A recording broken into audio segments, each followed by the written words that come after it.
আসসালামু আলাইকুম, welcome to Sharmili kitchen. খুব সহজে ঝটপট আমি যেভাবে চিকেন বিরিয়ানি বা মোরগ পোলাও রান্না করি সেটাই আজকে শেয়ার করব। রান্না করার জন্য প্যাকেটের মশলায় চিকেন রান্না করে নেব। প্যাকেটের গায়ে থাকা নির্দেশনা অনুযায়ী, যদিও প্যাকেট মশলায় অন্য কোনো মশলার প্রয়োজন হয় না, আমি বেরেস্তা ভেজে সেই তেলেই আদা রসুন বাটা লবণ দিয়ে চিকেন রান্না করে নিলাম। দিয়ে দিলাম ভেজে রাখা আলু। এখন কিছুক্ষণ কষিয়ে নেব। এরকম মজার মজার সহজ রেসিপি পেতে চাইলে চ্যানেলটিকে সাবস্ক্রাইব করে রাখতে পারেন বন্ধুরা। আর যারা সাবস্ক্রাইব করেছেন তাদেরকে অসংখ্য ধন্যবাদ। প্লিজ বন্ধুরা, ভুলে গিয়ে থাকলে ছোট্ট একটি লাইক দিয়ে দিবেন ভিডিওটিতে।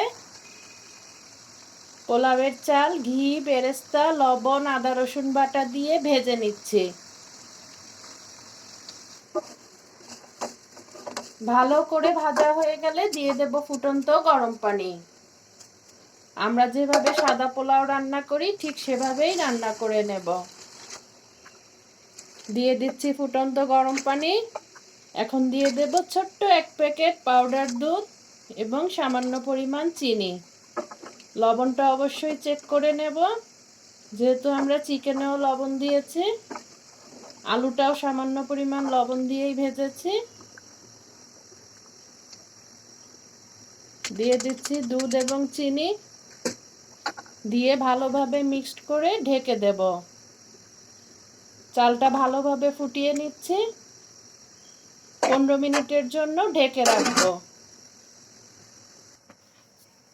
ফিরে আসলাম 15 মিনিট পর। এখন রান্না করে রাখা চিকেন এবং আলুটা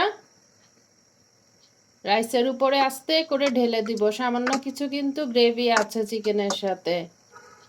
এখন আরো 10 থেকে 12 মিনিট লো হিটে আমরা এটা দমে রাখবো। ঢেকে দিয়ে এখন এটা দমে রাখছি। পাত্র যদি পাতলা হয় সেক্ষেত্রে আমরা একটা মোটা তাওয়া ইউজ করব হাঁড়ির নিচে। দমে রাখলাম ঢেকে। ফিরে আসলাম 12 মিনিট পর। এ পর্যায়ে মিক্সড করে নেব। খুব ভালোভাবে মিক্সড করব আলতো হাতে, যাতে চিকেনগুলো না ভাঙে সেদিকে অবশ্যই খেয়াল রাখব। বাস তৈরি হয়ে গেল খুব সহজেই চিকেন বিরিয়ানি বা মোরগ পোলাও রেসিপি। যারা কোনোদিন রান্না করেননি আমার এই রেসিপি ফলো করে তারাও রান্না করে নিতে পারবেন।